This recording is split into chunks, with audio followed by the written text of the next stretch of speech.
Samarqand shahar Go'rbanchistani orqasida hovli sotuvga chiqyapti.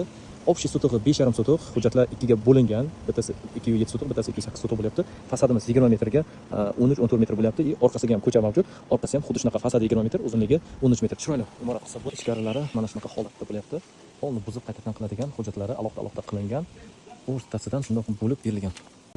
Kimda kim aka uka opa singil bitta joydan imorat qilamiz, maydagina kompaktni yoki kimga agar kerak bo'lsa olib katta imorat qilaman desa ham tayyor kotlovan.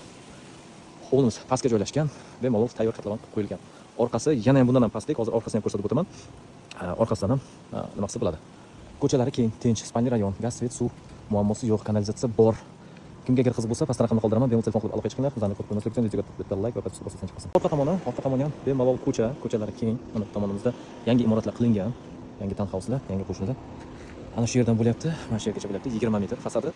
Bu tomon u ko'chaga nisbatan ancha pastlikda joylashgan. Kimga agar qiziq bo'lsa, xohlasangiz olib shu bir luqda imorat qiling, xohlasangiz tayyor hujjatlar qilib qo'yilgan, ikkiga qilib bemalol olib ikkita imorat townhouse qursangiz bo'ladi. Kimga agar volontyor bo'lsa yoki aka uka opa-singil o'zlari uchunmi yoki olib sotish uchunmi bemalol olib qilsangiz bo'ladi. Pastda raqamni qoldiraman, bemalol telefon qilib aloqaga chiqinglar. Bizlarni ko'p ko'rmaslik uchun videoga like va subscribe chiqasin. Rahmat, xayr, salomat bo'ling.